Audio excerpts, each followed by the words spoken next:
Sometimes it takes losing everything to find what really matters. Sometimes salvation comes from the most unexpected places. Vivian Langley was a tech billionaire who had it all, but when she collapsed from a heart attack on a busy sidewalk, strangers walked right past her. Then, a scruffy golden retriever named Max appeared and saved her life by barking until someone helped.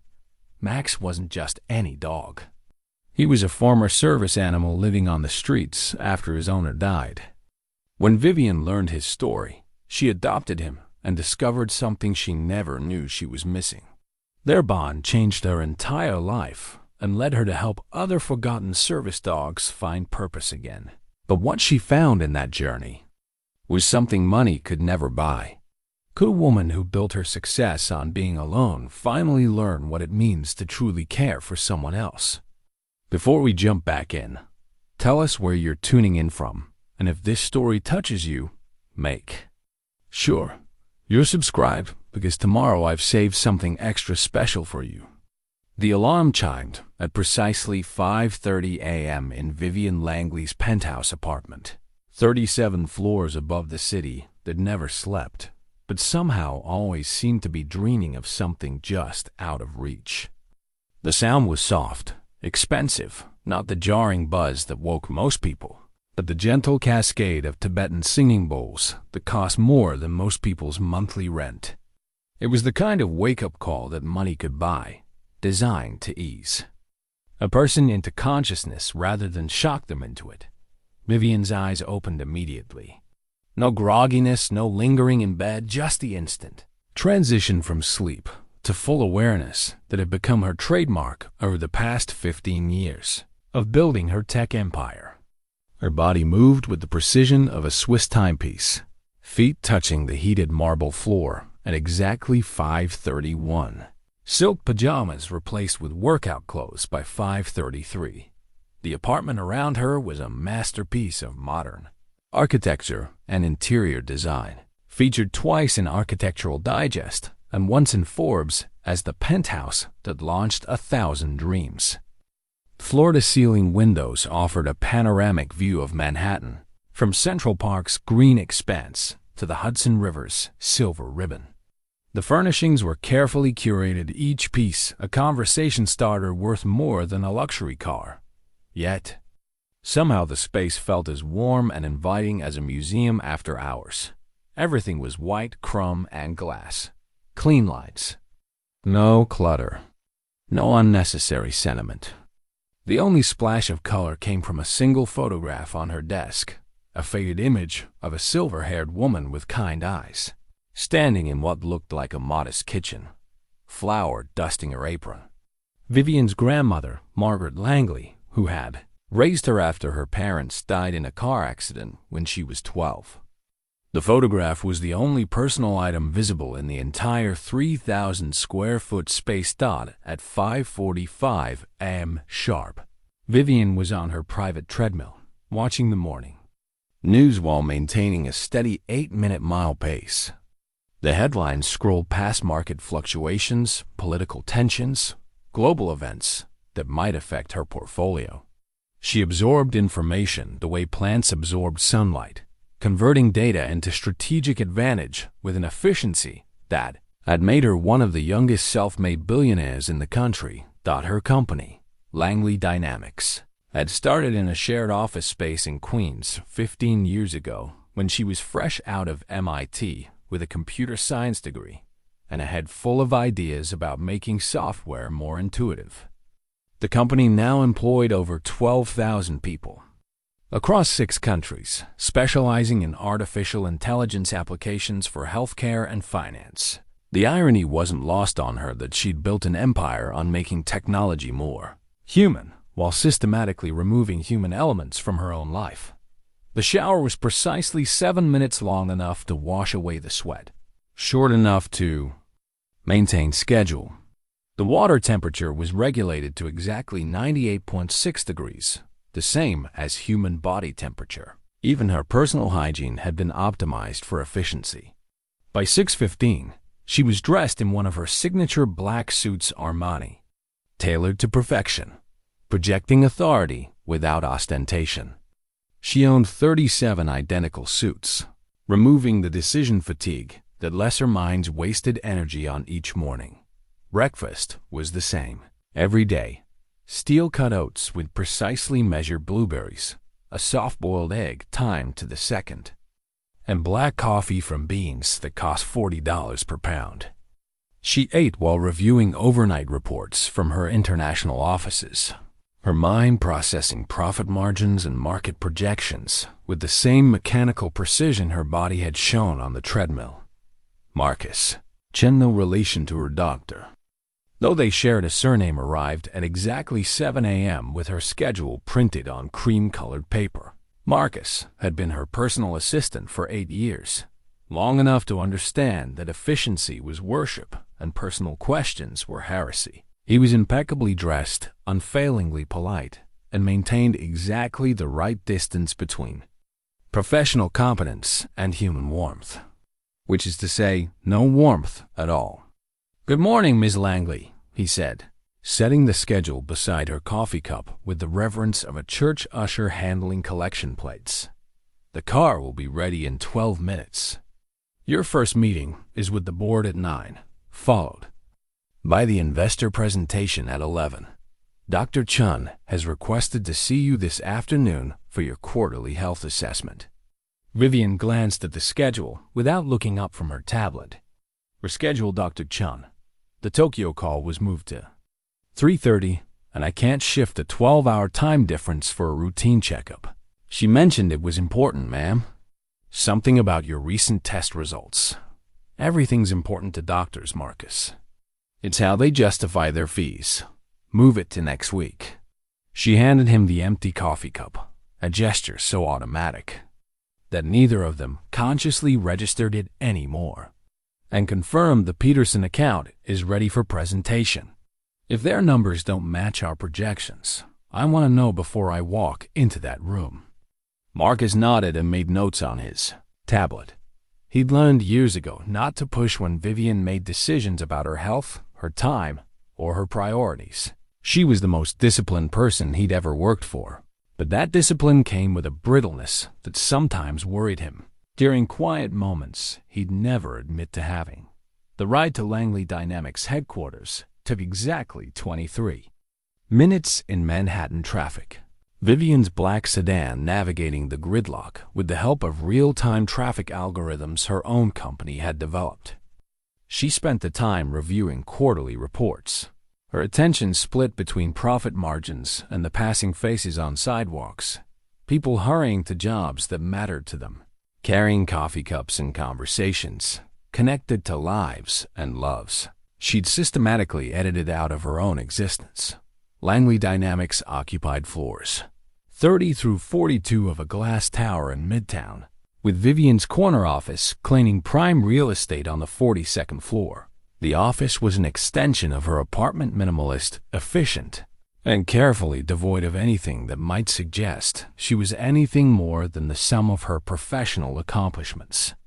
The only personal touch was that same photograph of her grandmother, now in a sterling silver frame, positioned so she could see it when she looked up from her desk. Margaret Langley had been everything Vivian wasn't: warm, spontaneous, given to hugging strangers and keeping a cookie jar filled for neighborhood children who might wander through her kitchen. She died when Vivian was 25, just as Langley Dynamics was beginning to show promise. In her final weeks, as cancer stole her strength but not her spirit, she'd held Vivian's hand and said, "Success isn't what you build, sweetheart. It's who you build it with." Vivian had carried those words for 15 years, though she'd interpreted them in ways her grandmother probably never intended. She built her empire with the best minds money could hire, the smartest advisors connections could reach, the most efficient systems technology could provide. She'd surrounded herself with competence and excellence, creating a professional family that functioned like a precision instrument. What she hadn't built was the kind of connection. Her grandmother meant the messy, inefficient, beautifully human bonds that couldn't be optimized or scheduled or reduced to quarterly performance reviews. The morning board meeting proceeded with the clockwork precision that characterized all of Vivian's professional interactions. 8 board members, each commanding compensation that reflected their expertise and discretion, gathered around a conference table that cost more than most people's annual salary. They discussed market expansion into Southeast Asia, reviewed the latest AI development milestone, and approved a research budget that would fund 3 universities for a decade. Vivian ran the meeting with the quiet authority of someone who'd never needed to raise her voice to command attention. She asked precise questions, offered strategic insights, and guided decisions with the sure hand of someone who'd built success on understanding exactly how the pieces fit together. But as the meeting progressed, she found herself studying the faces around the table, executives who'd worked for her company for years, whose children she could name, whose professional achievements she knew intimately, but whose fears, dreams, and private struggles remained as foreign to her as ancient languages. Robert Harrison, her chief technology officer, was explaining the latest breakthrough in machine learning applications when Vivian noticed his hands shaking slightly as he reached for his water glass. She made a mental note to ask Marcus to check if he was having health issues, then immediately reconsidered. Personal problems were human resources territory, not hers. She'd built her company's success on clear boundaries and professional distance. The investor presentation at 11 went smoothly, as they always did. Vivian possessed an almost supernatural ability to translate complex technical concepts into profit potential, speaking the language of return on investment with the fluency of a native speaker. The Peterson Group committed to a $40 million expansion of their partnership. Impressed by Langley Dynamics' consistent growth and Vivian's reputation for delivering exactly what she promised, exactly when she promised it. During lunch, a precisely timed 30-minute affair eaten alone, in her office while reviewing afternoon appointments, Marcus knocked and entered with his usual careful formality. "Ms. Langley, Dr. Chun's office called again. They're quite insistent about scheduling your appointment. Apparently, your blood pressure readings from last month were concerning." Vivian looked up from her salad, a flicker of irritation crossing her face. "My blood pressure has been elevated for years, Marcus. It comes with the territory. Schedule something for next month." They mentioned something about cardiovascular stress indicators and recommended lifestyle adjustments. The phrase hung in the air between them like an uninvited guest. Lifestyle adjustments. As if her lifestyle wasn't precisely calibrated to achieve maximum efficiency and success. As if the routine that had built a billion-dollar empire needed adjusting by someone whose biggest decision was which pharmaceutical company to recommend. "Next month, Marcus. The Tokyo expansion won't negotiate itself." He nodded, made his notes, and retreated, leaving Vivian alone with her salad and the uncomfortable awareness that her body, the biological machine she'd maintained with the same precision she applied to everything else, might be developing inefficiencies she couldn't control. The afternoon passed in a blur of conference calls, strategic planning sessions, and decision-making that would affect thousands of employees and millions of customers. Vivian moved through it all with the calm competence that had become her signature, solving problems and optimizing outcomes with the focused intensity that had made her legendary in business circles.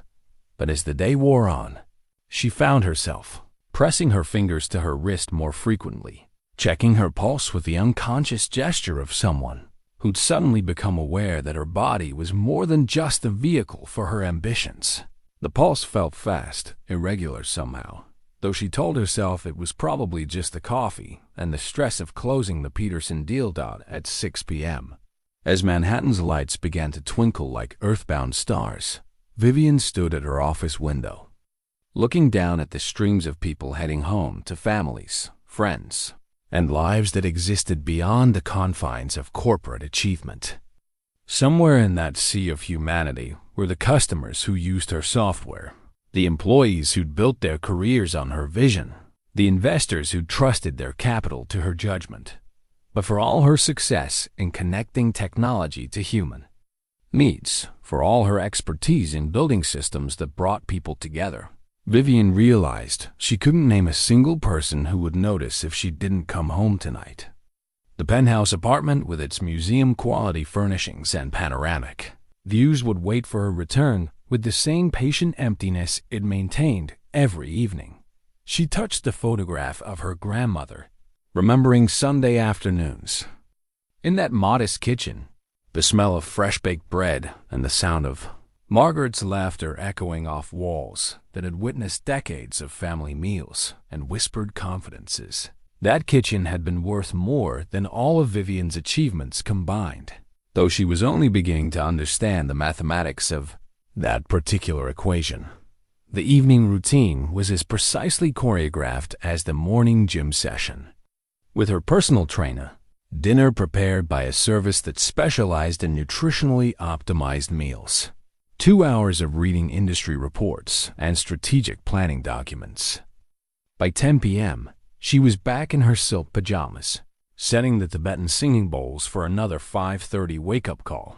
But as she lay in her king-size bed, surrounded by thread counts that cost more per inch than most people earn per hour, Vivian found herself thinking about connections, not the fiber optic cables that carried her company's data around the world, but the invisible threads that bound human hearts together. Her grandmother's words echoed in the darkness. It's who you build it with. Outside her windows, the city continued its restless dance of 8 million souls pursuing their dreams, fears, and connections in the beautiful chaos of human existence. And 37 floors above it all, one of the most successful women in the world fell asleep wondering what it might feel like to matter to someone beyond the quarterly profit statements. The emergency medical bracelet sat forgotten in her jewelry box, purchased years ago at her lawyer's insistence, but never worn. Tomorrow would bring another precisely scheduled day of achievement and optimization. But tonight, for just a moment before sleep claimed her, Vivian Langley allowed herself to wonder what her grandmother would think of the empire she'd built, and the life she'd chosen to live within it. The Peterson Group meeting was supposed to be a formality, a handshake to seal a partnership that would expand Langley Dynamics into 3 new markets and generate revenue streams worth hundreds of millions over the next decade. Vivian had prepared for 6 weeks, analyzing every data point, anticipating every question, crafting responses that would demonstrate her company's value with mathematical precision. She should have recognized the warning signs earlier. The tightness in her chest during the morning board meeting hadn't been stress. It had been her body trying to tell her something her mind refused to hear. The irregular pulse she dismissed as too much coffee had been a rhythm section playing out of time, preparing for a crescendo she never saw coming. The Peterson Group's executive team had gathered in Langley Dynamics' main conference room. There, faces reflecting the kind of cautious optimism that preceded major financial commitments. James Peterson himself, a silver-haired man whose reputation for shrewd deal-making was legend in venture capital circles, sat at the head of the polished table reviewing contract terms with the methodical attention of someone who'd built his fortune on reading the fine print. "Ms. Langley," Peterson said, looking up from the documents, "your AI applications for predictive healthcare analytics are impressive, but we need to discuss the liability framework for diagnostic recommendations. Our legal team has some concerns about potential malpractice exposure." Vivian felt the familiar surge of adrenaline that came with challenging questions, the intellectual stimulation she lived for. But this time, the surge felt different. Instead of sharpening her focus, it sent a wave of dizziness through her head and made her fingers tingle in ways that had nothing to do with excitement. "Mr. Peterson," she began, her voice steady despite the growing pressure in her chest, "our liability structure is actually more conservative than industry standard. We're not providing diagnostic conclusions. We're offering probability assessments." that physicians interpret within their existing practice frameworks. As she spoke, the room seemed to grow warmer. The faces around the conference table blurred slightly at the edges, like a photograph taken with an unsteady hand. She reached for her water glass, surprised to notice her hand shaking as she lifted it to her lips. Furthermore, she continued, forcing herself to maintain eye contact with Peterson. Our algorithms have been validated across 17 different clinical trials, with accuracy rates exceeding traditional diagnostic methods by an average of 12%. The pressure in her chest was building now, like a fist slowly closing around her heart. Each breath required conscious effort, though she kept her breathing shallow to avoid drawing attention to her discomfort. This was the most important presentation of the quarter. She could handle whatever was happening to her body after the contracts were signed. Peterson nodded, making notes on his tablet. Impressive numbers. But what happens when your AI makes a mistake? When probability assessments lead to misdiagnoses or unnecessary treatments? The question hung in the air as Vivian felt sweat beading on her forehead, despite the conference room's carefully regulated temperature. The pain in her chest was no longer pressure. It was a crushing weight that seemed to be squeezing the life out of her from the inside. Statistical analysis shows, she began, then stopped as the room tilted slightly to the left. She gripped the edge of the conference table, her knuckles wide against the polished wood, trying to anchor herself as waves of nausea washed over her. Double quotes, Miss Langley? Peterson's voice seemed to come from very far away, though he was sitting less than 6 feet from her. Are you feeling all right? Professional pride warred with physical reality as Vivian tried to formulate a response that wouldn't derail the most important deal of the year. But her body had moved beyond the point where willpower could override biology. The crushing pain in her chest exploded outward, radiating down her left arm and up into her jaw with intensity that stole her breath completely. She started, then couldn't finish the sentence as the room spun violently around her. She was dimly aware of pushing back from the conference table, of concerned voices calling her name, of Marcus suddenly appearing at her side with the efficiency that made him invaluable. Call 911, she heard someone say, though the voice sounded like it was coming through water. I think she's having a heart attack. The next few minutes blurred together in a kaleidoscope of emergency protocols and urgent voices. Marcus was on, his phone with paramedics, his usual composed demeanor cracking as he relayed information about her symptoms. Peterson's team had cleared the conference room, giving her space while maintaining the respectful distance that million-dollar deals required even during medical emergencies. Vivian found herself on the floor, though she couldn't remember falling. The carpet beneath her cheek was expensive Egyptian cotton blend, installed at considerable cost to project success and stability. Now it served as a cushion for the most vulnerable moment of her adult life. Stay with me, Ms. Langley, Marcus said, his hand on her shoulder. The paramedics are on their way. Everything's going to be fine. But everything wasn't fine. As the crushing pain intensified and her vision narrowed to a tunnel of light, Vivian realized that all her careful planning, all her strategic thinking, all her optimization and efficiency meant nothing when your heart decided to stop cooperating. For the first time in 20 years, she was completely, utterly not in control. The paramedics arrived with professional urgency, their equipment and expertise transforming the conference room into a mobile emergency unit. They moved with practiced efficiency, checking vital signs, administering oxygen, preparing her for transport while asking questions she could barely answer through the fog of pain and medication. Any family we should contact? One of them asked. As they lifted her onto a gurney, Marcus looked uncertain, scrolling through his phone for emergency contacts that didn't exist. There's no immediate family. I can call her doctor. No immediate family.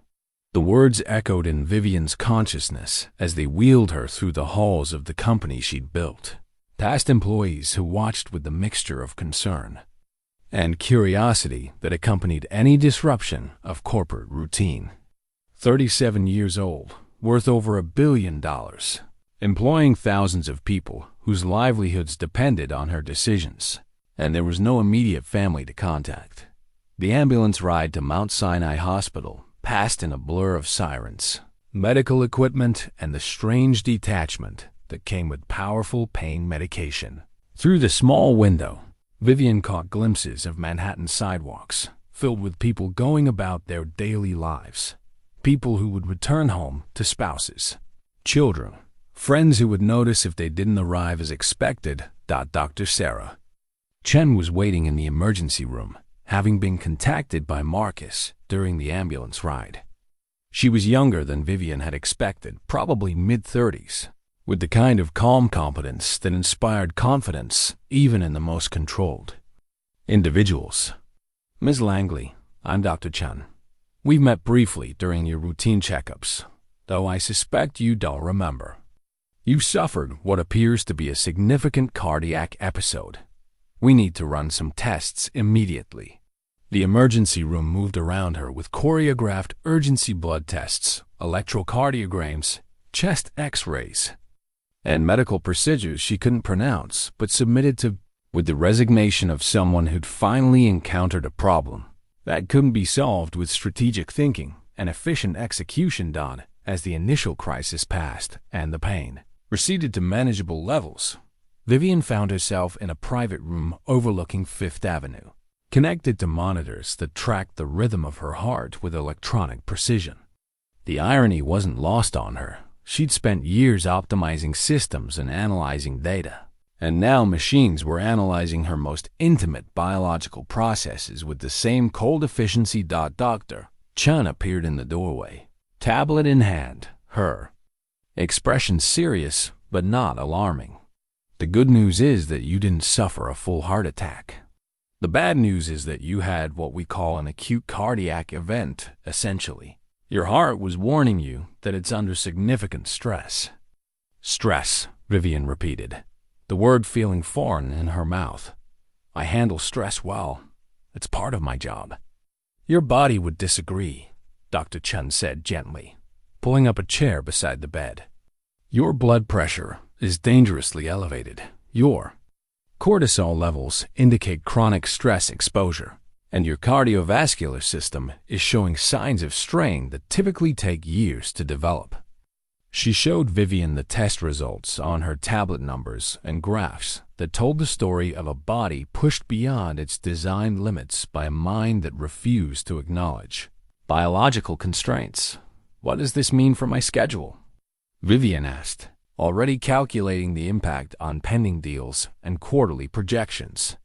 I have the Tokyo expansion call tomorrow, and the Peterson Group contract needs, Ms. Langley. Dr. Chen interrupted, her voice carrying the authority of someone who'd seen too many high achievers ignore medical warnings. You merely had a heart attack at 37 years old. Your schedule is now whatever helps you not die. The bluntness of the statement cut through Vivian's pharmaceutical haze like cold water. She'd built her entire adult life on the assumption that she could control outcomes through preparation, intelligence, and sheer force of will. But her heart, the muscle that had pumped blood through her body for nearly 4 decades without conscious oversight, had just demonstrated that some things existed beyond the reach of strategic planning. Outside her window, Fifth Avenue continued, its endless flow of people and traffic, the city's pulse steady and strong while her own had faltered. Somewhere in that stream of humanity was the life she'd return to once the monitors stopped beeping and the medications wore off the penthouse apartment. The executive decisions, the carefully maintained distance from anything that might complicate her optimized existence. But lying in that hospital bed, listening to the electronic rhythm of her own heartbeat, Vivian began to understand that the system she'd built to ensure her success might be the very thing that killed her. 3 days in, the cardiac unit had given Vivian more time to think than she'd allowed herself in 15 years. The monitors had been removed that morning, their constant electronic supervision replaced by the quieter rhythm of her own pulse. Still irregular, but no longer dangerous. Dr. Chun had cleared her for discharge with a list of lifestyle modifications. That read like a rejection of everything she built her success on. Reduce stress, the discharge summary stated in clinical language. Implement regular exercise routine. Limit caffeine intake. Consider meditation or relaxation techniques. Follow up with cardiology in 2 weeks. The recommendations felt like instructions for becoming someone else entirely, someone softer, less driven, content with mediocrity rather than excellence. But as Vivian sat on the edge of her hospital bed, waiting for Marcus to bring her street clothes, she couldn't shake. The memory of that crushing pain and the terrifying moment when her body had simply refused to cooperate with her plans. "Miss Langley?" A voice from the doorway interrupted her brooding. Dr. Chun appeared with her usual professional warmth, tablet tucked under her arm. "How are you feeling this morning?" "Like I've been hit by a truck," Vivian admitted, surprised by her own honesty. In her professional life, weakness was never acknowledged, vulnerabilities never exposed. But something about nearly dying had stripped away some of her careful defenses. Dr. Chun smiled, pulling up the familiar chair beside the bed. "That's actually normal. Your body has been running on emergency reserves for longer than you probably realize. The crash was inevitable. We're just fortunate it happened when help was nearby." "About that," Vivian said, a question that had been nagging at her for 3 days finally finding voice. "The paramedics mentioned that someone else called 911 before Marcus did. They said someone on the street saw me collapse and called for help." Dr. Chun consulted her tablet, scrolling through the emergency response records. "Yes, according to the dispatch log, the first call came from a passerby. Someone who saw you fall and recognized you were in distress. Do you know who it was?" "The report doesn't identify the caller, but it mentions something unusual. Apparently, there was a dog involved somehow, a golden retriever that was barking and drawing attention to your situation. The dispatcher noted it because it's not something they see very often." A dog. Vivian tried to reconstruct those chaotic minutes when her world had tilted sideways, but the memories were fragmentary, faces blurred by pain medication, voices distorted by her body's revolt against consciousness. She had a vague recollection of warmth against her side, of urgent barking that seemed to cut through the fog of her medical crisis. "A golden retriever," she repeated, the image forming slowly in her mind. "On Fifth Avenue? According to the report, yes." The caller mentioned that the dog seemed to understand you were in distress and wouldn't leave your side until help arrived. After Dr. Chun left and Marcus arrived with her discharge paperwork, Vivian found herself unable to let go of the mystery. During the taxi ride back to her penthouse, Marcus had insisted on a car service rather than her usual sedan. Another small concession to her altered circumstances. She pressed him for details about that afternoon. "Marcus, you were there when it happened. Do you remember seeing a dog?" He looked up from his tablet, where he'd been managing her rescheduled appointments with the efficiency that made him indispensable. "A dog? I'm not sure, Miss Langley. Everything happened very quickly, and I was focused on getting medical help." "Think," she insisted, with more urgency than the question seemed to warrant. "The paramedics said someone called 911 before you did. Someone with a dog." Marcus frowned, clearly trying to reconstruct the sequence of events. "There was a lot of commotion when we got you down to the lobby. I remember people gathering, some of the building security trying to keep the area clear. There might have been a dog I recall hearing barking, but I assumed it was just street noise." The penthouse felt different when Vivian returned, not physically changed, but somehow less substantial, as if her near-death experience had revealed the difference between impressive and important. The panoramic views were still breathtaking, the furnishings still museum quality, but the space felt hollow in ways she'd never noticed before. She stood at her floor-to-ceiling windows, looking down at Fifth Avenue, 37 floors below, trying to spot the exact location where her carefully controlled life had intersected with chaos and unexpected kindness. Somewhere down there, a dog had recognized her distress when dozens of humans had walked past, absorbed in their own concerns. The next morning, against Marcus's protests and Dr. Chen's explicit instructions about avoiding stress, Vivian decided to retrace the events of that day. She took the elevator down to the building lobby, then walked the 3 blocks to where the ambulance had picked her up, trying to trigger memories that might be hiding behind the pharmaceutical fog of her emergency treatment. The sidewalk looked ordinary in daylight, just another stretch of Manhattan concrete where millions of people passed daily in pursuit of their own urgent purposes. But standing there, Vivian could almost feel the phantom pain in her chest, the memory of helplessness and the strange comfort of something warm pressed against her side. "Excuse me," she said to a hot dog vendor who worked the corner where she'd collapsed. "Were you here Tuesday afternoon around 2 o'clock? There was a medical emergency." The man looked up from his cart, recognition dawning on his weathered face. "You're the lady who had the heart attack." "Yeah, I saw the whole thing. Scared the hell out of everybody. Do you remember a dog?" "A golden retriever? Max," the vendor said immediately, his face lighting up with genuine affection. "Yeah, Max was the hero that day.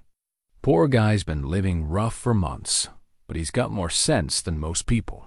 Soon as you hit the ground, he was right there, barking his head off until someone paid attention." "Max," Vivian repeated, filing away the name like critical data. "You know him?" "Sure. He hangs around this area pretty regularly. Sweet dog, real gentle, but he's been on his own since his owner died. I try to give him scraps when I can, but he's not really a stray, you know? He's a service dog you can tell from how he carries himself, how he watches people. He's looking for someone to take care of."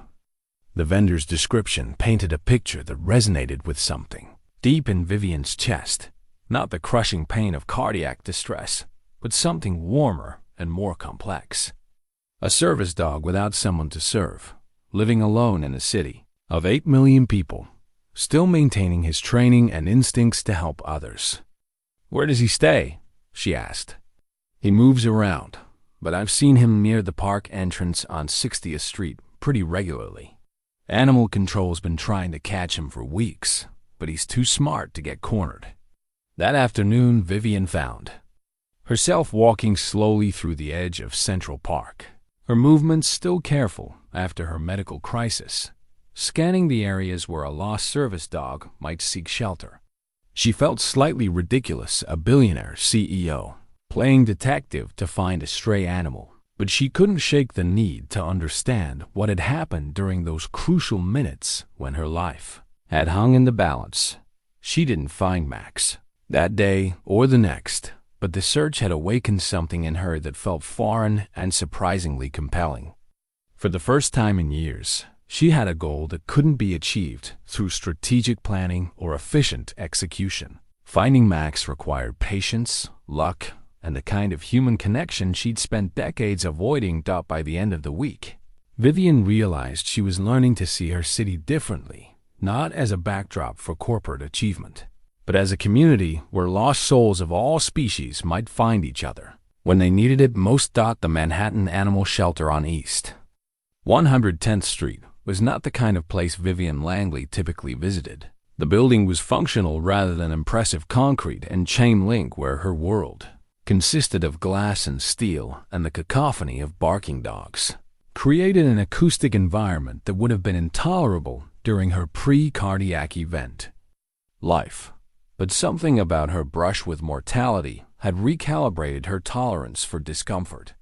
Alina Rodriguez, the shelter director, was a woman in her early 50s with calloused hands and eyes that held both compassion and the weary realism of someone who'd seen too many animals abandoned by the humans who'd promised to care for them. She listened to Vivian's story with the patient attention of someone accustomed to unusual requests from people seeking lost connections. A golden retriever named Max, who helped during your medical emergency, Elena repeated, making notes on a worn clipboard. And you said he appears to be a trained service dog? According to the hot dog vendor who knows him, yes. He said Max has been living on the streets since his owner died, but he still has his training instincts. Elena's expression grew more serious. Ms. Langley, we see this more often than you might think. When elderly handlers pass away, or when veterans with PTSD end up in situations where they can't care for their service animals anymore, the dogs sometimes end up abandoned. It's heartbreaking because these animals are trained to help people, but they end up needing help themselves. She led Vivian through the shelter's corridors, past kennels filled with animals whose stories were written in their eyes, some hopeful, some resigned, all waiting for someone to choose them for a second chance at the kind of life they'd been bred to live. We haven't brought in a golden retriever matching your description recently, Elena continued, but let me show you something. They stopped in front of a filing cabinet marked Service Animal Surrenders, and Elena pulled out a thick folder. These are the dogs we've received in the past 6 months that show signs of professional training. Most of them are older, and many have been surrendered when their handlers could no longer care for them. The photographs in the folder told stories Vivian had never imagined. German shepherds with graying muzzles, Labrador retrievers whose gentle eyes reflected years of faithful service, mixed breeds whose specialized training made them invaluable. To someone who'd loved them and lost the ability to provide for their care, what happens to them? Vivian asked, studying the faces that looked back at her from the photographs. We do our best to find new placements, but it's challenging. Service dogs are trained for specific handlers and specific needs. They're often older when they're surrendered, which makes adoption more difficult. And frankly, not everyone understands the specialized care and attention these animals require. As they talked, a commotion from the front office interrupted their conversation. Elena excused herself, returning a few minutes later with a mixture of excitement and concern on her face. Ms. Langley, I think you're going to want to see this. Animal Control just brought in a golden retriever. Male, approximately 7 years old, no collar, but showing clear signs of professional training. He was picked up near Central Park after someone reported a stray dog who seemed to be approaching people in distress. They walked quickly to the intake area, where Vivian saw him for the first time since that chaotic afternoon on Fifth Avenue. Max was larger than she'd expected, with the noble bearing that marked him as something more than a pet. His golden coat was matted and dirty from weeks of street living, but his eyes held an intelligence and awareness that spoke of years of specialized training. When their eyes met, something passed between them, a recognition that went beyond the circumstances of their first meeting. Max's tail began a tentative wag, and he took a step forward, then stopped, as if remembering protocols that no longer applied but still governed his behavior. That's him, Vivian said softly. That's Max. Elena opened the kennel gate, and Max approached slowly, his movements deliberate and controlled.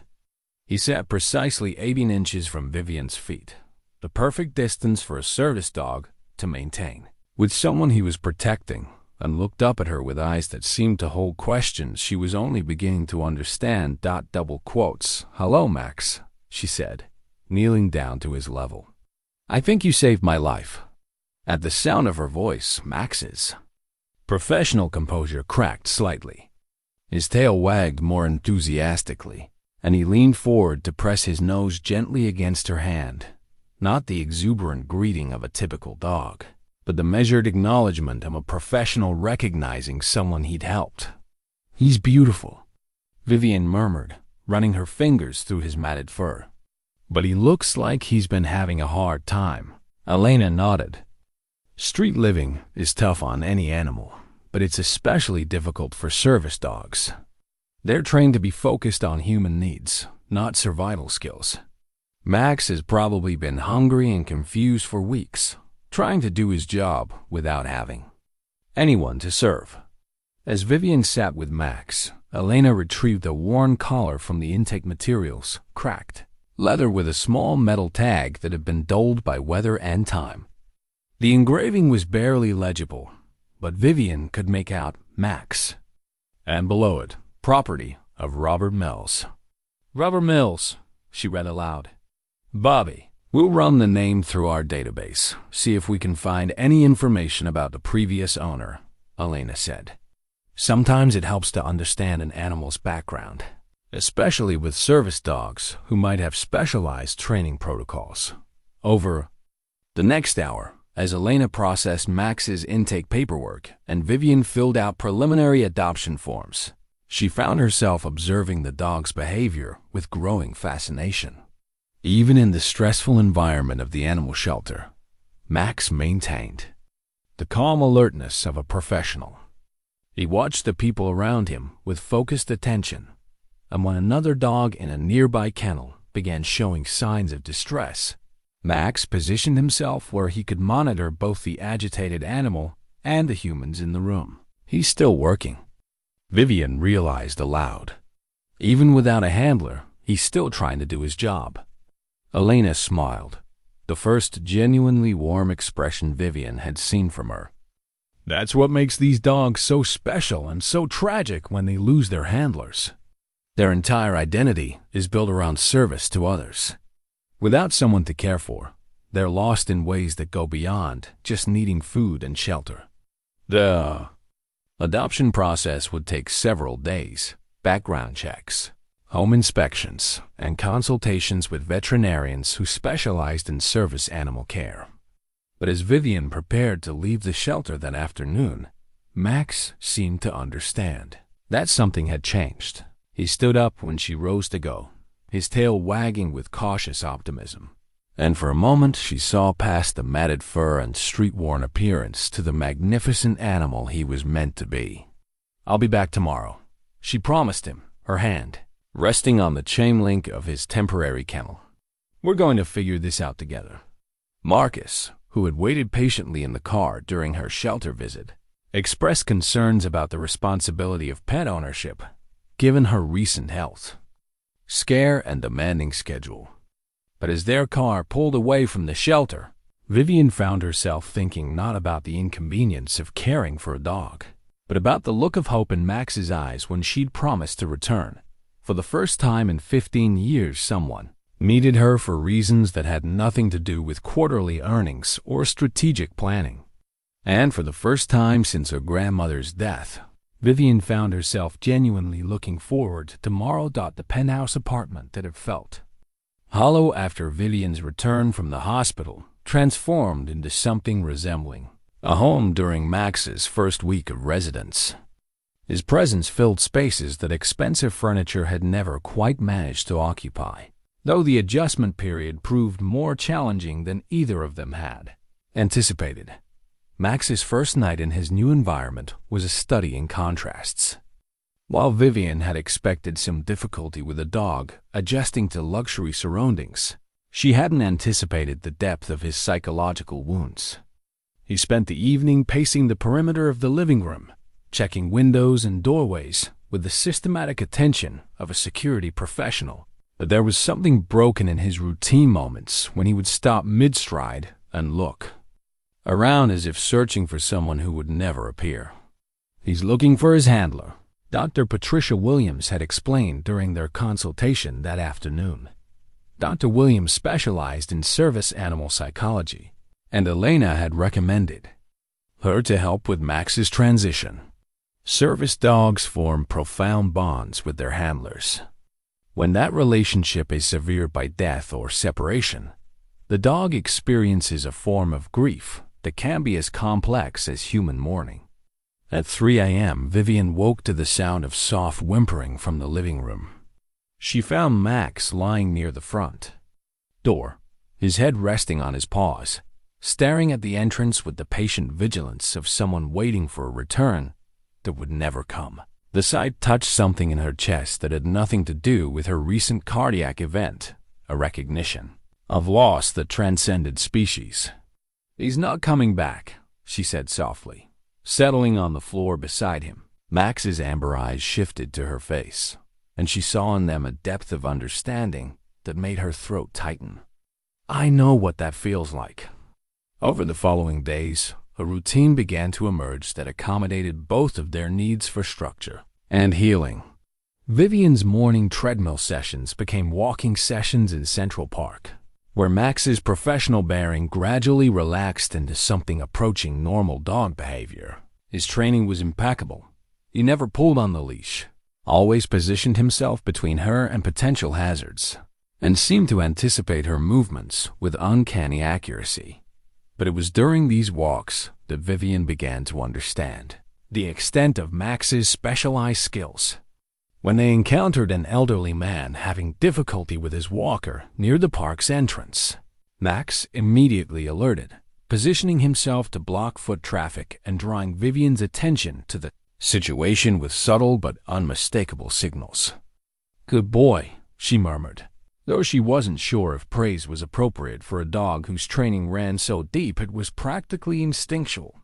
They helped the man to a nearby bench, and Max remained alert until he was certain the situation was resolved. "Remarkable animal," the elderly man said, catching his breath. "Haven't seen a service dog that well-trained in years. My son was in Vietnam, had a dog just like this one for his PTSD. Made all the difference in his recovery." Vietnam. The word resonated with something Elena had mentioned about Max's intake records. That evening, Vivian found herself researching. Robert Mills, a name that had been engraved on the collar Max wore when animal control found him. The search led her through military service records, obituaries, and finally to a small article in a veteran's newsletter about a Purple Heart recipient who had passed away after a battle with cancer. Robert "Bobby" Mills, 72, had served 2 tours in Vietnam before returning to civilian life as a construction worker. The article mentioned his struggle with PTSD and his partnership with a service dog named Max, who had been trained to detect panic attacks and provide grounding during flashback episodes. The photograph accompanying the article showed a weathered man with kind eyes, his hand resting on the head of a younger Max whose coat gleamed with health and purpose. He lived alone. Vivian read aloud to Max, who had taken up residence on a custom dog bed beside her home office desk. No immediate family. His service dog Max was his constant companion for 5 years before Bobby's death from pancreatic cancer.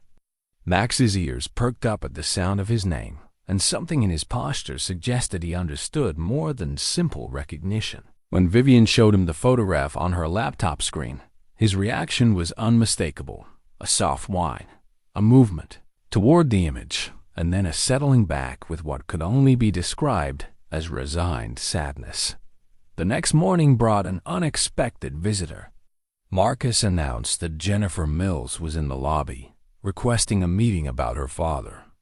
Vivian's research had mentioned Bobby's estranged daughter, though the details had been limited to the typical family complications that accompanied many veterans' struggles with post-war adjustment. Jennifer Mills was a woman in her early 40s, with her father's eyes and a bearing that suggested strength earned through difficult experience. She wore scrubs beneath a worn leather jacket, and her handshake carried the firm grip of someone accustomed to physical work and emotional challenges. "Ms. Langley," she said, her voice carrying a mixture of gratitude and wariness, "I understand you've adopted my father's dog. I wanted to thank you and to ask if I could see him." Max's reaction to Jennifer was immediate and profound. His professional composure vanished as he recognized someone from his previous life, though his greeting was tempered by confusion, tail wagging with restrained enthusiasm, whining softly as he approached her, but maintaining the controlled distance his training demanded. "Hello, Max," Jennifer said, her voice thick with emotion she was clearly trying to control. "You look good, boy. Better than I expected after what you've been through." As Jennifer knelt to Max's level, the story began to unfold. She was a nurse at Mount Sinai Hospital, the same hospital where Vivian had been treated and had been working the night shift during her father's final illness. The demands of her job and the complicated history of their relationship had meant she couldn't be present during Bobby's last weeks, when Max had provided the comfort and companionship she hadn't been able to offer. Dad and I hadn't spoken in 2 years when he was diagnosed, Jennifer admitted, her hand stroking Max's head with practiced gentleness. We had our differences about his drinking, his isolation, the way he handled his PTSD. I thought he was making excuses. I didn't understand how much Max meant to him until it was too late. The guilt in her voice was familiar to Vivian, though it came from different circumstances. She recognized the weight of choices that seemed reasonable at the time, but carried consequences that became clear only in hindsight. When Dad died, Jennifer continued, I was dealing with funeral arrangements and estate issues. I knew Max was important to him, but I didn't understand the depth of their bond or the specialized nature of his training.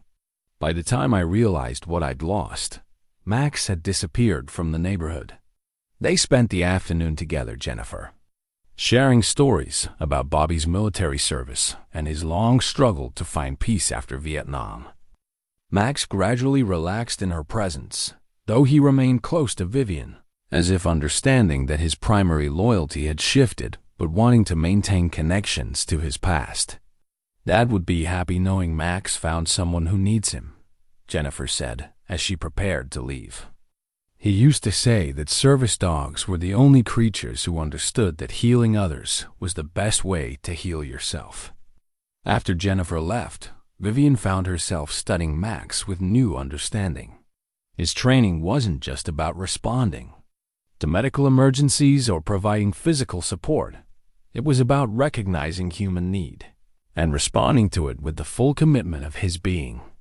In saving her life on Fifth Avenue, he'd been doing exactly what he was born and trained to do, even though he no longer had a handler to serve. That night, as Max settled into his routine of checking the apartment's perimeter before taking up his post near her bedroom door, Vivian realized they were both learning the same lesson.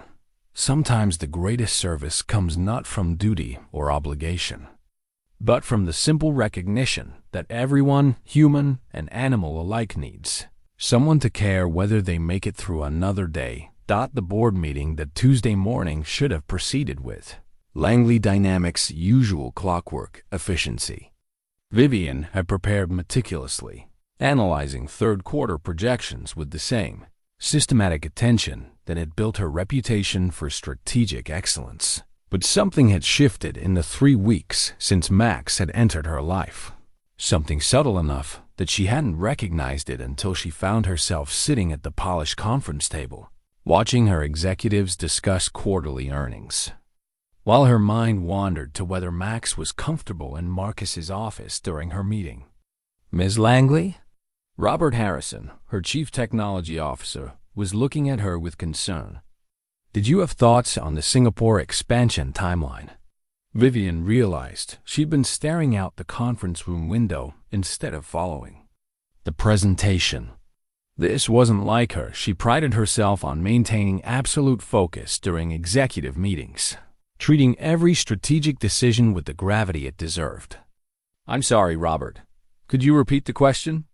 The request sparked a moment of silence around the table. In 15 years of building Langley Dynamics, Vivian had never asked for clarification during a board meeting. She absorbed information with computer-like efficiency, processed it faster than most of her executives could present it, and made decisions with a confidence that bordered on prescience. The Singapore office launch, Harrison repeated, consulting his notes. We're looking at an 18-month timeline, but the local partnerships are proving more complex than anticipated. I wanted your guidance on whether we should accelerate the schedule or take additional time to build stronger regional relationships. The question was straightforward, the kind of strategic decision she could typically analyze and answer within minutes. But as Vivian considered the factors involved, market timing, competitive positioning, resource allocation, She found herself thinking about Bobby Mills and the 5 years he'd shared with Max, building a partnership that had nothing to do with profit margins and everything to do with mutual trust and understanding. "Take the time to build the relationships," she said finally. "Partnerships that matter can't be rushed." After the meeting, Marcus approached her with his usual diplomatic discretion. "Miss Langley, is everything all right? You seemed a bit distracted during the presentation." It was a fair observation. Marcus had worked for her long enough to recognize when her attention was divided, though he was too professional to comment on the fact that she'd checked her phone twice during the meeting, something she'd never done before Max had entered their lives. "I'm fine, Marcus. Just adjusting to some changes in routine." But she wasn't fine, and they both knew it. The changes in her routine had rippled outward into changes in perspective that were affecting her professional performance in ways she was only beginning to recognize. That evening, Dr. Sarah Chen arrived for a house call, a concession to Vivian's busy schedule that had become a regular arrangement since her cardiac event. But what had started as medical consultations had evolved into something resembling friendship, though neither woman would have used that word to describe their relationship. "Your blood pressure is much improved," Dr. Chen said, removing the cuff from Vivian's arm. "Whatever changes you've made to your stress management seem to be working." Max, who had been lying quietly nearby during the examination, raised his head at the sound of elevated voices from the apartment hallway. His alertness was subtle but unmistakable. Ears forward, body tense, ready to respond to whatever situation might be developing. "He's always monitoring," Vivian observed, watching Max's professional assessment of potential threats. "Even when he seems relaxed, part of him is constantly working." Dr. Chun followed her gaze to Max, her expression thoughtful. "Service dogs are trained to be hyper-vigilant about their handler's environment. It's part of what makes them so effective, but it can also be exhausting for them. They never really get to stop being responsible." The observation struck Vivian with uncomfortable recognition. "That sounds familiar." "I imagine it does," Dr. Chun said gently. "High-achieving individuals often develop similar patterns: constant vigilance, continuous responsibility, never allowing themselves to truly relax or be vulnerable." They were interrupted by the soft chime of the apartment's doorbell.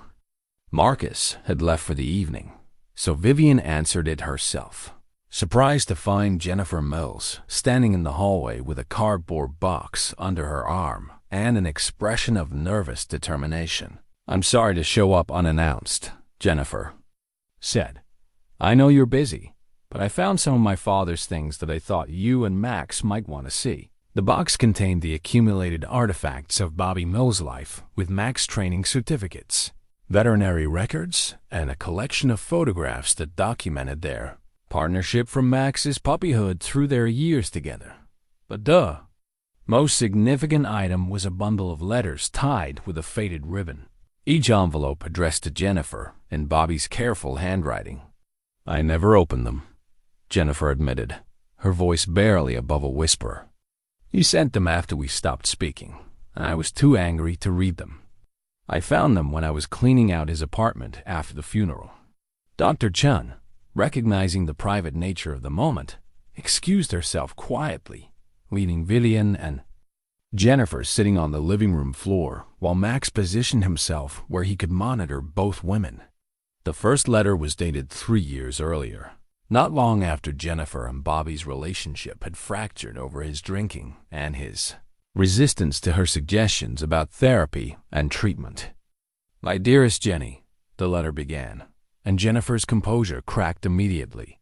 "I know you're angry with me, and you have every right to be. I'm not the father you deserved, and I'm not sure I ever learned how to be the man you needed me to be." The letters chronicled Bobby's struggle with PTSD, his recognition of how his symptoms had affected their relationship, and his growing understanding of how Max had begun to fill the spaces in his life that human connection should have occupied. But they also revealed his deep love for his daughter and his regret over the years of misunderstanding that had driven them apart. "Max helps me remember who I used to be before the war," one letter read. "He doesn't judge me for the nightmares or the days when I can't leave the house. But he also doesn't let me hide from the world completely. He makes me responsible for something beyond my own pain."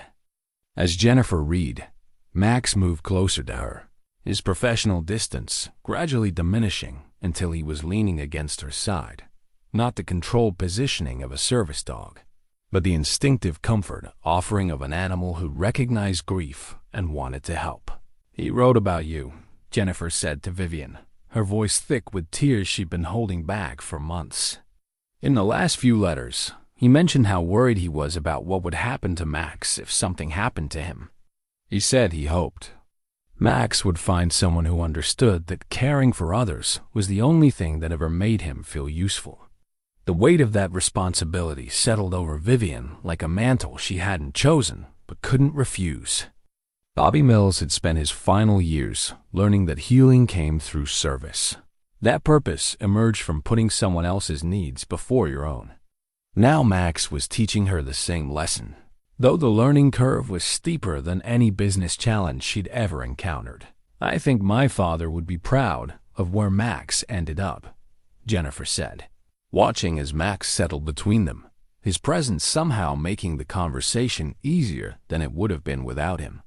"And I think he'd be grateful that you're learning what he spent years figuring out, that taking care of someone else is the best way to take care of yourself." That night, after Jennifer had left with promises to visit regularly, and Vivian had arranged the photographs of Bobby and Max on her bookshelf, she found herself considering the transformation that was occurring in her life.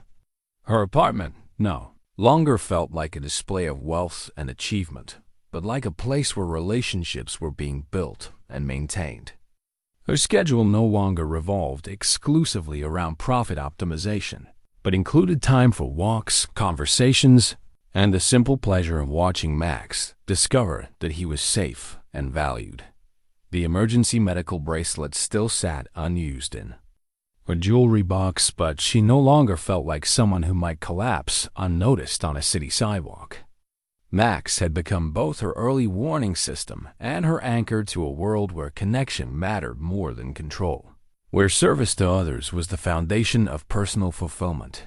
The revelation began with a routine visit to the Manhattan animal shelter 6 weeks after Max's adoption. Vivian had returned to make a donation, a gesture that seemed appropriate given the role the shelter had played in their meeting, but what she discovered there would reshape her understanding of the problem she'd stumbled into. Elena Rodriguez greeted her in the shelter's main office, her usual professional warmth tinged with the exhaustion that came from dealing with an endless stream of abandoned animals and limited resources. "Ms. Langley, it's wonderful to see you again. How is Max adjusting?" "Better than I expected," Vivian replied, meaning it. "Actually, better than I am. He seems to understand his new role before I fully figured out mine." Elena smiled, but there was something strained about her expression. "I'm glad to hear it. I have to admit, your adoption of Max has sparked some interesting conversations around here. Would you mind if I showed you something?" She led Vivian to a filing cabinet she hadn't noticed during her previous visits, a locked cabinet tucked behind Elena's desk, marked only with the cryptic label "Special Cases." Elena retrieved a key from her desk drawer and opened the cabinet to reveal files, thick with documentation, photographs, and correspondence. "These are the service animals we've received over the past 2 years," Elena explained, her voice taking on the careful tone of someone revealing information she wasn't supposed to share. "Not just the ones we've officially processed, but the ones we've tracked, the ones we've heard about, the ones that slip through the cracks of a system that isn't equipped to handle them." The files painted a picture that was both heartbreaking and infuriating. Dozens of service dogs, German shepherds trained for PTSD support, golden retrievers skilled in medical alert detection, mixed breeds with specialized mobility training, all abandoned when their handlers died, became incapacitated, or simply couldn't afford their care anymore. "This is just Manhattan," Elena continued, pulling out folder after folder. "I have contacts at shelters throughout the tri-state area, and the numbers are staggering. Hundreds of highly trained service animals losing their purpose because the support system that should connect them with new handlers simply doesn't exist." Vivian studied the photographs, each one showing an animal whose professional bearing couldn't quite hide the confusion and grief of abandonment. What happens to them? The lucky ones get adopted as pets, though most people don't understand the specialized needs of a service animal. The unlucky ones. Elena's voice trailed off, leaving the implication hanging between them. They're euthanized. We try to avoid that, but shelter resources are limited, and service dogs require more intensive care and evaluation than typical strays. Without their handlers, many of them develop behavioral issues, depression, anxiety, difficulty bonding with new people. It becomes a cycle where their specialized training actually makes them less adoptable. As Elena showed her through the files, Vivian began to see patterns that her business mind couldn't ignore. The problem wasn't just individual, it was systemic. A gap in support services that affected not only the animals, but also the people who needed them. "Elena, what about the other side of the equation? Are there people who need service dogs but can't access them?" Elena's expression grew more animated, as if she'd been waiting for someone to ask that particular question. That's the cruel irony of the whole situation. The waiting list for trained service dogs can be 2 to 3 years, and the cost can exceed $20,000 per animal. Meanwhile, we have perfectly trained animals sitting in shelters because their handlers are gone. She pulled out another set of files, these marked with a different organizational system. These are people who've contacted us looking for service. Animals veterans with PTSD, individuals with mobility issues, people with medical conditions that could benefit from alert training. Most of them can't afford a newly trained dog, but they could provide loving homes for animals that need new purpose. The scope of the problem began to crystallize in Vivian's mind with the clarity that had built her business empire. It wasn't a lack of resources. It was a failure of connection, an absence of infrastructure to match trained animals with people who needed them. Has anyone tried to create a formal program to address this? Elena's expression grew complicated. Actually, yes. There was someone working on exactly that kind of initiative. She reached deep into the filing cabinet and retrieved a folder marked B. Mills, Special Project. Vivian's breath caught as she recognized the name. "Bobby Mills?" she asked. "Max's handler?" "The same." About 2 years before he died, Bobby started reaching out to other veterans in his support group, documenting cases where service dogs had been separated from handlers who could no longer care for them. He was trying to create an informal network, a way to match abandoned service animals with veterans who needed them but couldn't access traditional programs. The folder contained Bobby's handwritten notes, photocopied letters to veteran organizations, and a partially completed proposal for what he'd called the Second Chances Network. His vision had been comprehensive, not just animal placement, but support services for both the dogs and their new handlers. Ongoing training to help animals adjust to different types of service, and advocacy for policy changes that would prevent the abandonment crisis in the first place. "It's remarkable work," Elena continued, but Bobby was battling his own health issues and didn't have the resources or connections to make it happen on a large scale. After he died, the project died. With him, Vivian studied Bobby's notes, recognizing the systematic thinking and genuine compassion that had shaped his relationship with Max. His proposal outlined a problem she understood from her own experience, the gap between human need and available resources, but approached from an angle that her business training had never considered. "Elena, what would it take to make something like this work?" The question seemed to energize Elena in ways that routine shelter management never did. Funding, obviously, but that's just the beginning. We'd need veterinary support for health assessments and ongoing care, training facilities to help animals adjust to new handlers, a screening process to match animals with appropriate placements, legal framework to handle liability issues, and most importantly, we'd need people who understand both sides of the equation, the animal's needs and the requirements. As Elena talked, Vivian found herself thinking not about the challenges, but about the possibilities.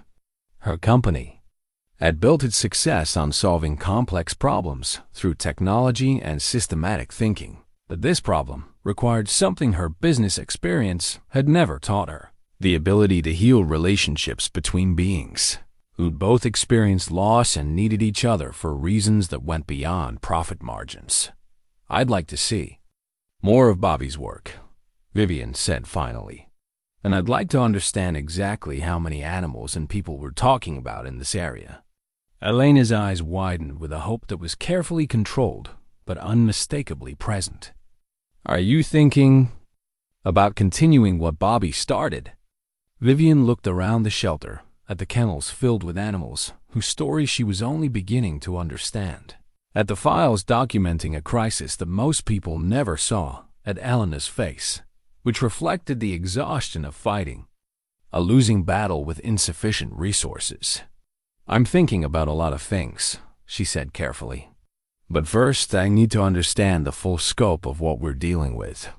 That evening, Vivian sat in her penthouse with Max beside her, surrounded by copies of Bobby's files and Elena's documentation. The apartment that had once felt like a fortress of solitude now seemed like a command center for something she couldn't yet name but was beginning to envision. Max, as if sensing the significance of the moment, had abandoned his usual post by the door to lie directly beside her chair, his head resting on her foot in a gesture that managed to be both professional alertness and personal affection. "Your Bobby was a remarkable man," she said to him softly. "He saw a problem that most people ignore and tried to fix it even when he was fighting his own battles."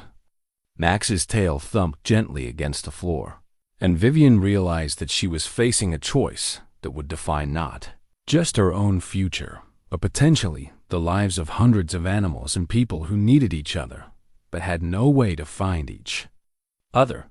For the first time since building Langley Dynamics, she was contemplating a project that success couldn't be measured in quarterly profits or market share. But as she looked at Max, a service dog who'd saved her life and found new purpose in their unlikely partnership, she began to understand that some kinds of success were worth more than money could measure.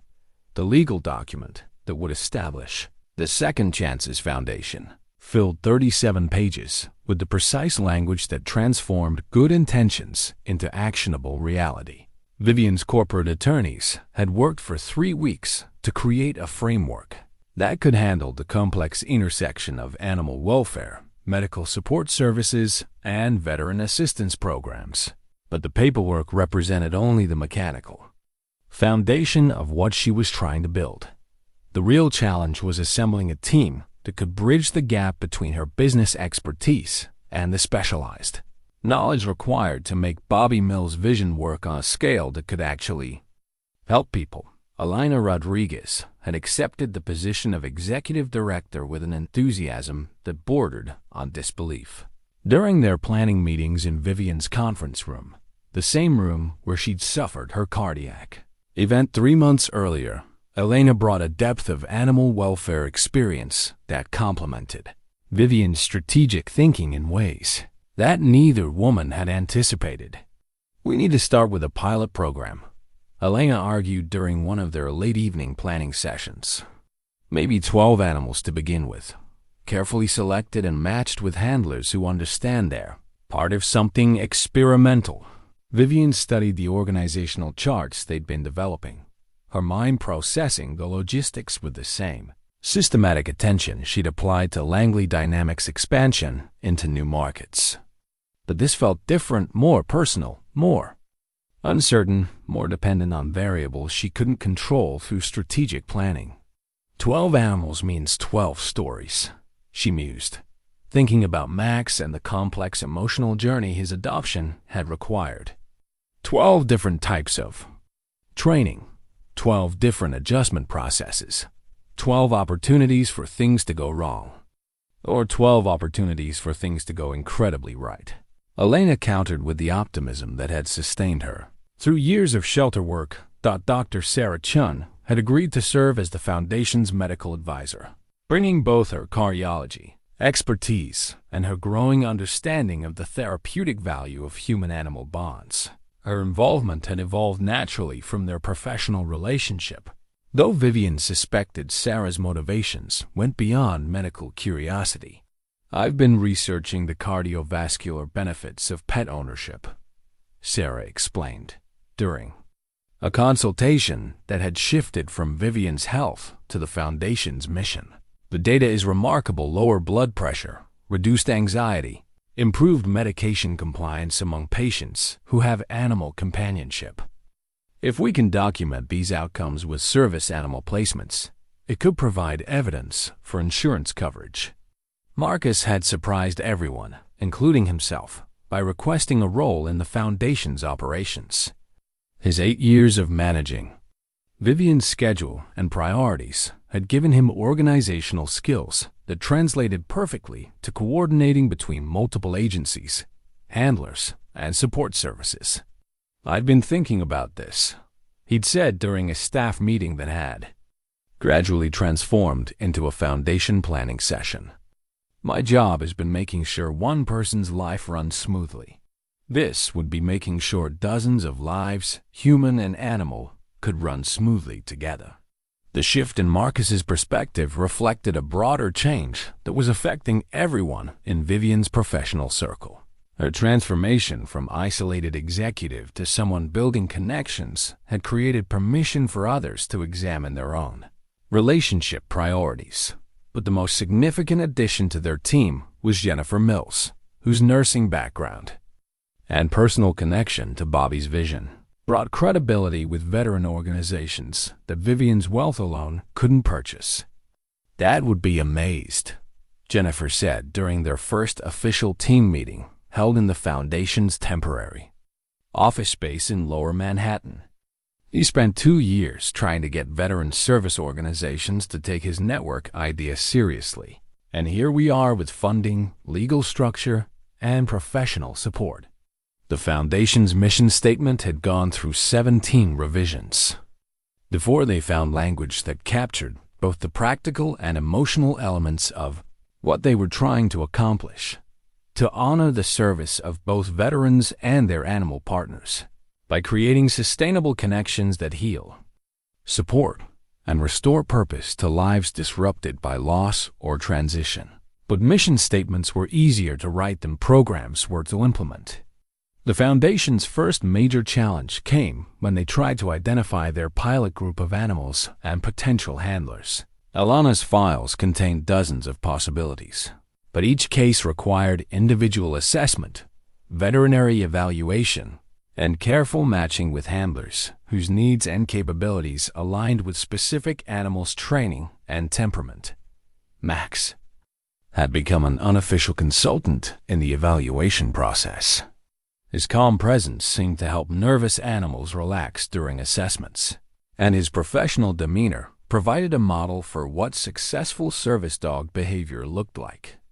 More than once, Vivian watched him interact with recently surrendered animals and realized she was witnessing something that couldn't be taught or trained: the natural instinct of a healer recognizing others who needed healing. The Foundation's first public presentation was scheduled for a Veterans Day ceremony at the 92nd Street Y, where Jennifer had arranged for them to introduce their program to representatives from veteran organizations throughout the metropolitan area. The event would be their first real test of whether Bobby Mills' vision could translate into something that worked in the real world. But 3 days before the presentation, Vivian received a call that threatened to derail everything they'd built. "Ms. Langley?" The voice was formal, professional, with the careful tone that preceded difficult news. "This is David Brennan, chairman of Langley Dynamics Board of Directors. We need to schedule an emergency board meeting to discuss your recent activities and their impact on company operations. The conversation was cordial, but unmistakably serious.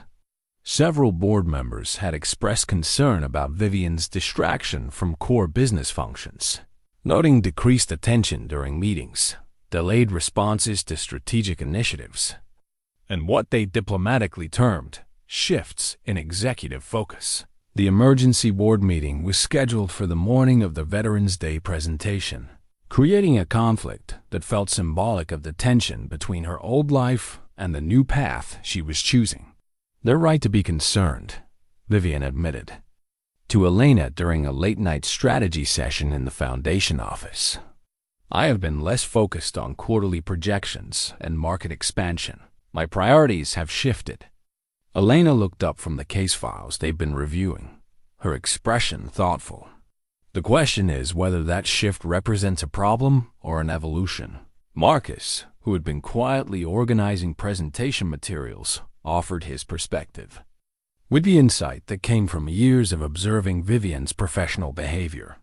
"In 8 years of working for you, I've never seen you as engaged with anything as you are with this foundation. Different kind of engagement, but deeper somehow." The weekend before the Veterans Day presentation, Vivian made an unexpected decision.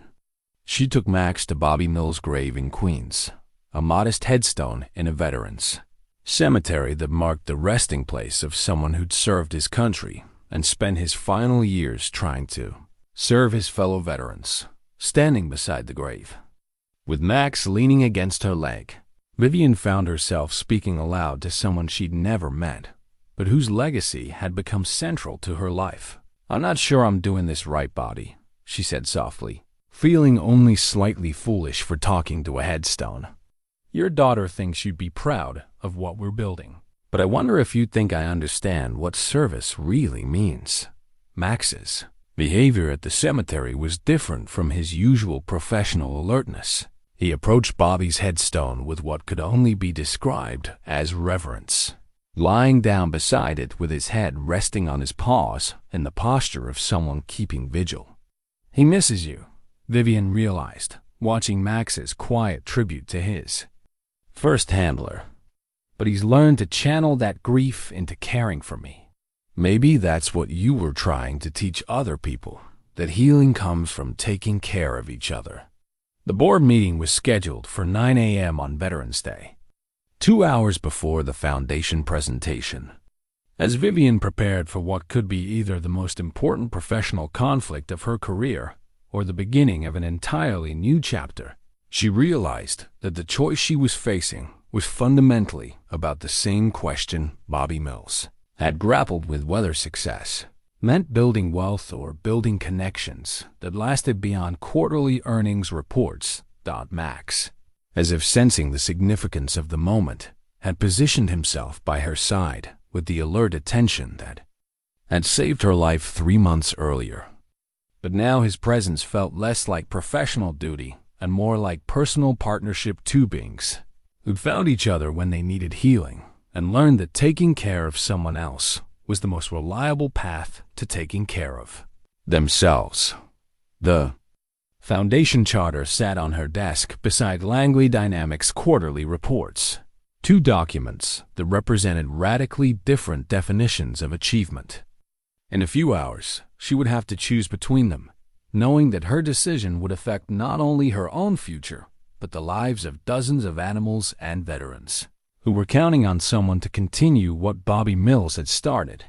The morning light streaming through her penthouse windows illuminated both documents equally, as if the universe was maintaining perfect neutrality about which path she should choose.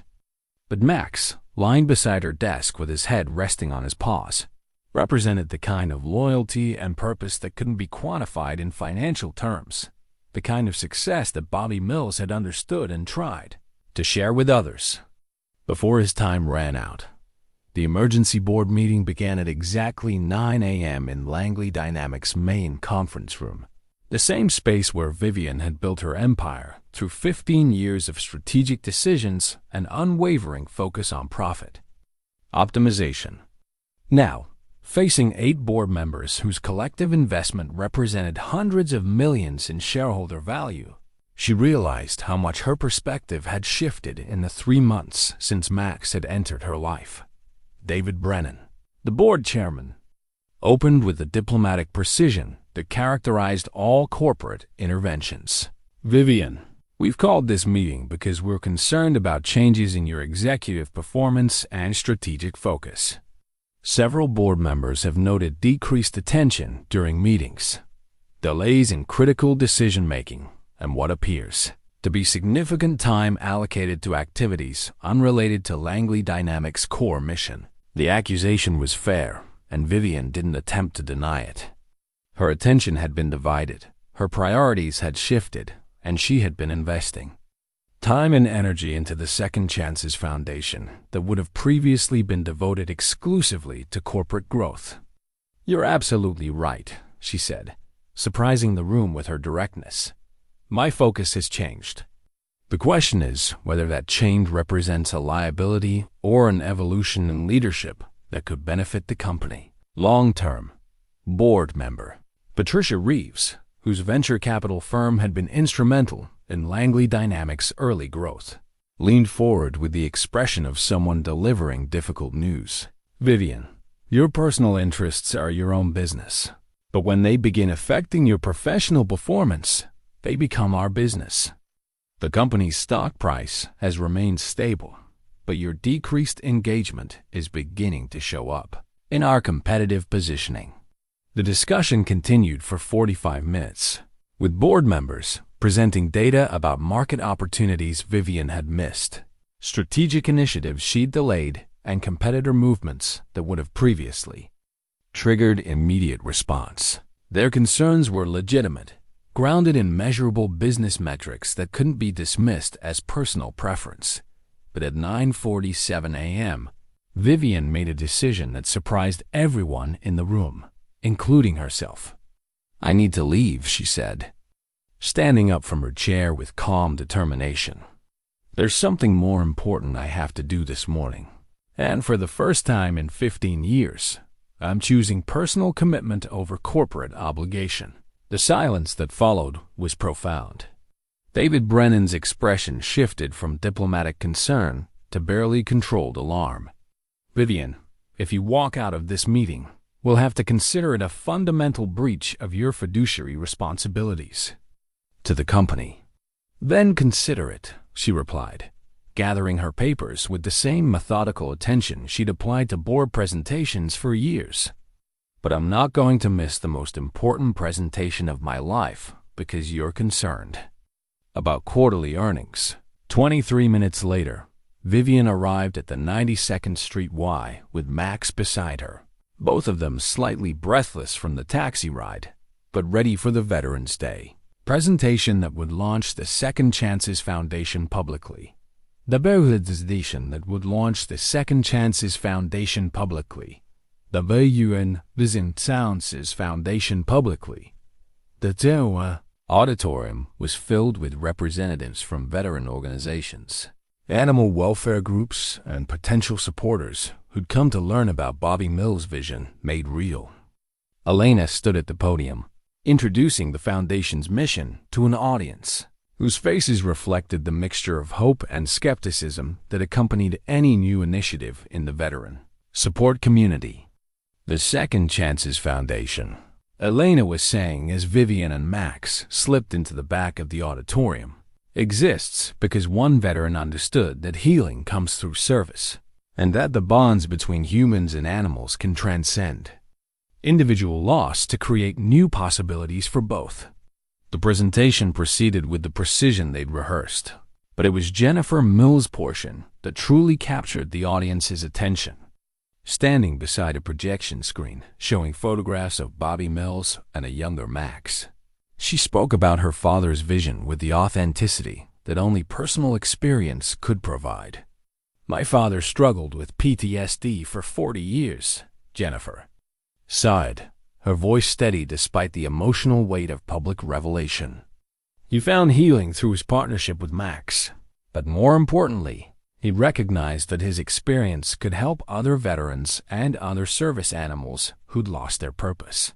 She clicked to the next slide, showing the first 12 animals the Foundation had identified for their pilot program, a diverse group of service dogs whose training ranged from PTSD support to medical alert detection to mobility assistance.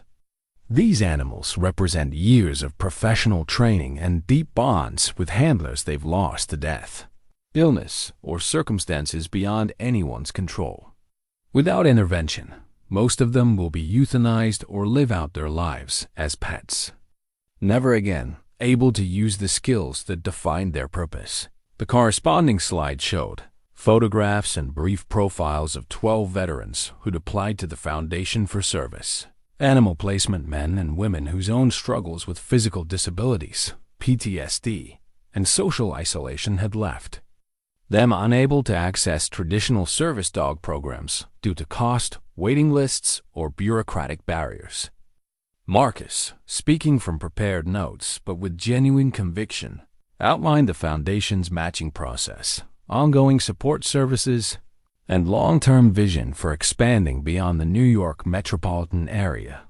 But it was Max's presence that transformed the presentation from institutional overview to personal testimony.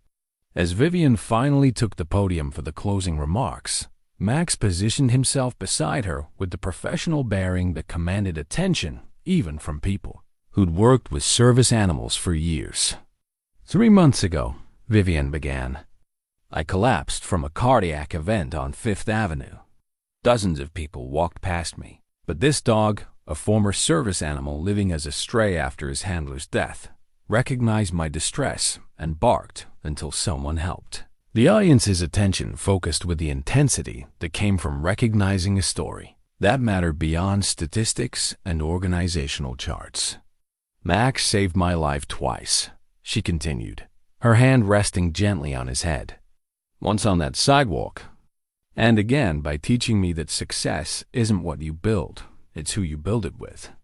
The silver graduation collar in her other hand caught the auditorium lights as she held it up, a symbol of completion, new beginnings, and the recognition that service could take many forms. The standing ovation that followed Vivian's presentation lasted nearly 3 minutes, but she barely registered the applause.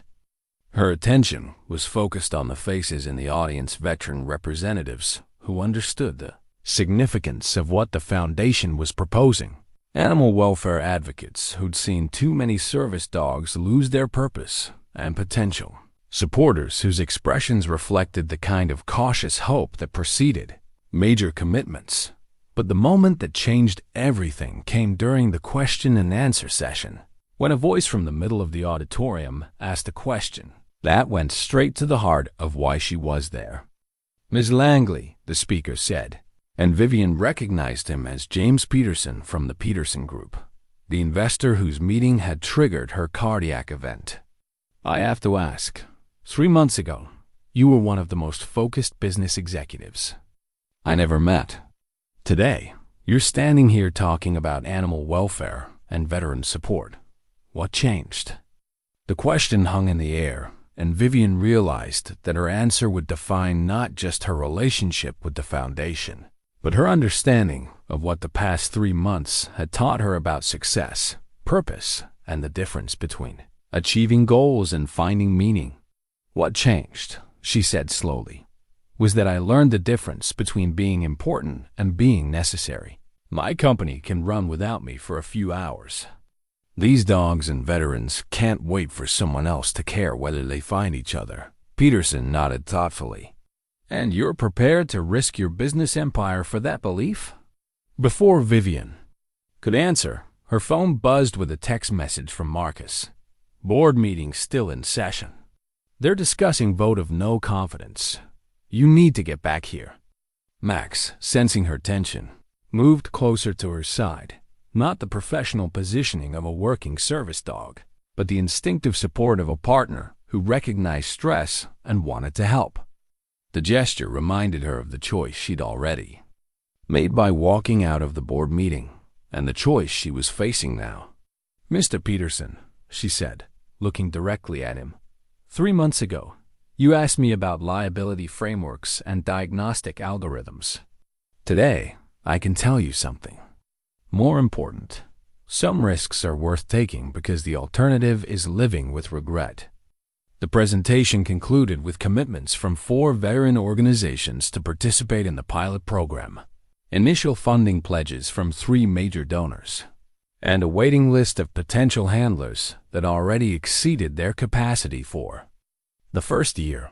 But as the audience dispersed and the foundation team began packing up their materials, Vivian's phone rang with the call she'd been expecting. "Vivian?" David Brennan's voice carried the formal tone that preceded corporate ultimatums. "The board has reached a decision. We're prepared to offer you a choice. Recommit fully to Langley Dynamics' strategic priorities, or we'll be forced to initiate a vote of no confidence in your leadership." The ultimatum was delivered with the professional courtesy that characterized all hostile takeovers, but the message was clear. She could return to her old life of optimized efficiency and corporate focus, or she could lose the company she'd spent 15 years building. "David," she said, walking to a quiet corner of the lobby while Max maintained his vigilant position beside her, "I appreciate the board's concern, and I understand the business reasons for your decision. Then you'll reconsider this foundation project and return your attention to company operations?" Vivian looked across the lobby, where Jennifer was talking animatedly with a group of veteran representatives. Elena was coordinating follow-up meetings with potential donors, and Dr. Chun was discussing medical support protocols with animal welfare advocates. The foundation team she'd assembled was already functioning independently, but they were also functioning as something she'd never experienced in her corporate life, a group of people united by shared purpose rather than shared profit motives. "No, David, I won't reconsider." The silence that followed was profound. In 15 years of building Langley Dynamics, Vivian had never refused a direct request from the board, never chosen personal priorities over corporate obligations, never acknowledged that anything mattered more than the quarterly earnings that sustained her empire. "Then I'm afraid we'll have to proceed with the vote," Brennan said, his voice carrying genuine regret. "Vivian, you've been an exceptional CEO, but the board has a responsibility to shareholders that transcends personal relationships." "I understand," she replied, and realized that she genuinely did. "David, there's a resignation letter in my desk drawer. I wrote it last week but didn't send it. Would you like me to submit it now? Or would you prefer to go through the formal vote process?" The offer surprised him, and his response revealed the complexity of corporate relationships that extended beyond business metrics. "Are you sure this is what you want? Once you resign, there's no path back to executive leadership. You'll be walking away from everything you've built." Vivian looked at Max, whose calm presence had become the anchor point for every major decision she'd made over the past 3 months. His amber eyes reflected the trust that had developed between them, not the professional relationship between handler and service dog, but the personal bond between beings who'd found healing through caring for each other. "David, I'm not walking away from what I built. I'm walking toward something better." 6 months after the Veterans Day presentation that changed her life, Vivian Langley stood in the Second Chances Foundation's new headquarters in Brooklyn, watching through the floor-to-ceiling windows as the afternoon light illuminated a scene that would have been impossible to imagine during her corporate days. The foundation's training facility occupied a converted warehouse, its open space now filled with the purposeful activity of healing relationships being built between dogs and handlers who'd found each other through Bobby Mill's vision made real. 12 successful placements had become 37, with a waiting list that stretched across 3 states and partnerships with veteran organizations from Boston to Washington, D.C. Marcus approached with the Foundation's quarterly report, not profit margins and market projections, but stories of transformation that couldn't be measured in financial terms. "The Martinez placement is going exceptionally well," he said, consulting his tablet with the same efficiency he'd brought to corporate scheduling. "Luna has completely adapted to his mobility needs, and his PTSD episodes have decreased by over 60%, according to his therapist's assessment." The success stories were accumulating with the systematic progression that Vivian recognized from her business background, but each victory felt more personal than any corporate achievement she'd ever experienced. Michael Martinez, a Marine veteran, who'd lost his left leg in Afghanistan, had been matched with Luna, a golden retriever whose previous handler had died in a nursing home after a stroke. Their partnership had taken 3 months to develop, but watching them work together, now Luna anticipating Michael's balance needs, providing stability during panic attacks, offering the constant companionship that helped him navigate both physical and emotional challenges, represented the kind of success that lasted beyond quarterly reports. Dr. Sarah Chun appeared in the doorway, her regular volunteer hours at the foundation having evolved into a consulting relationship that brought medical credibility to their placement protocols. "Vivian, the insurance companies are starting to take notice. We've got preliminary approval from 3 major providers to cover service dog placement and training costs through our program." The insurance breakthrough represented validation that went beyond personal satisfaction. If the foundation could demonstrate measurable health outcomes from their placements, it would create sustainable funding that could expand their work exponentially.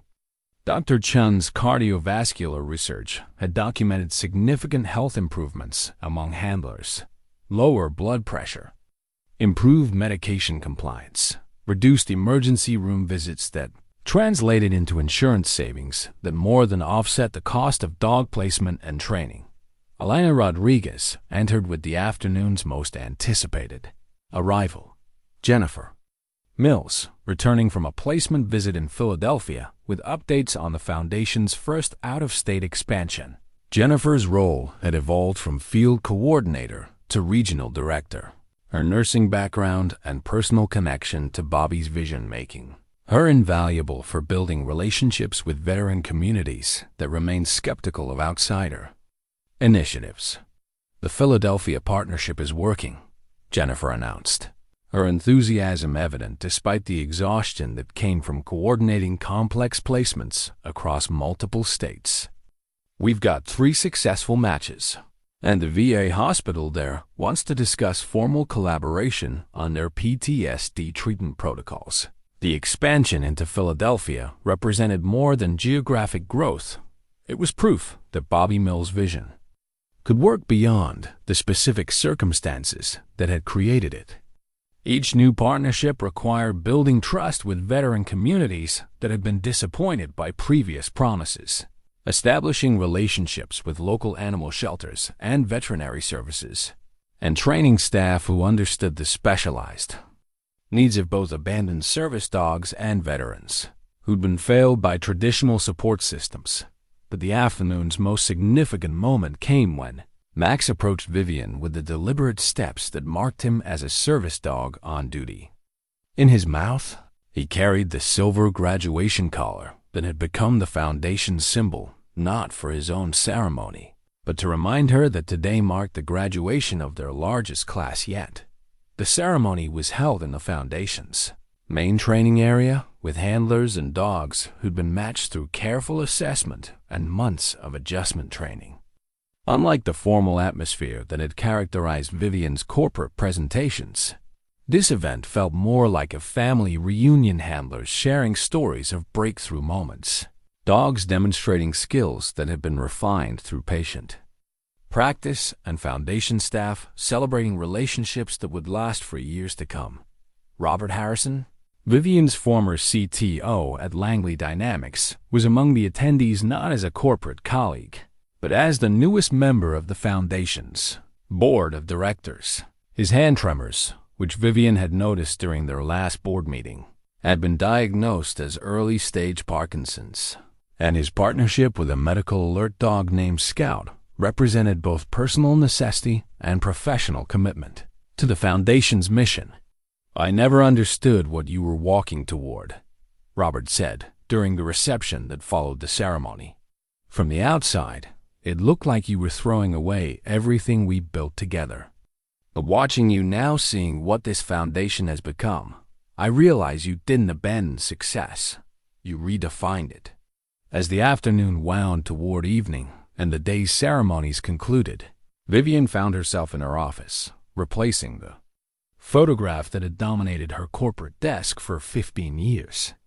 The image of her grandmother, standing alone in that modest kitchen, was joined by a new photograph, Vivian and Max, with Jennifer and the Foundation's first graduating class, surrounded by the dogs and handlers whose lives had intersected through Bobby Mill's dream of second chances. The emergency medical bracelet still sat unused in her jewelry box at home, but she no longer felt like someone who might collapse unnoticed on a city sidewalk. Max had become both her early warning system and her reminder that healing came through service. That connection mattered more than control, and that the most important success was measured not in quarterly earnings, but in the relationships that lasted beyond profit margins. The Foundation's mission statement hung on the wall behind her desk, but it was Bobby Mill's handwritten notes, now framed and displayed prominently, that captured the truth she'd learned over the past year. Service. Dogs understand something most people forget, that taking care of someone else is the best way to take care of yourself. As Manhattan's lights began to twinkle in the distance, and Max settled into his evening routine of checking the Foundation's perimeter before taking his post beside her desk, Vivian realized that she'd finally built something that would last not because it generated profit, but because it generated hope. And in a world where both dogs and humans could lose their purpose through circumstances beyond their control, hope was the most valuable commodity she could offer. The cycle was complete, but also continuing tomorrow would bring new dogs needing placement, new veterans seeking partners, and new opportunities to prove that second chances, when offered with wisdom and commitment, could transform lives in ways that spreadsheets could never capture.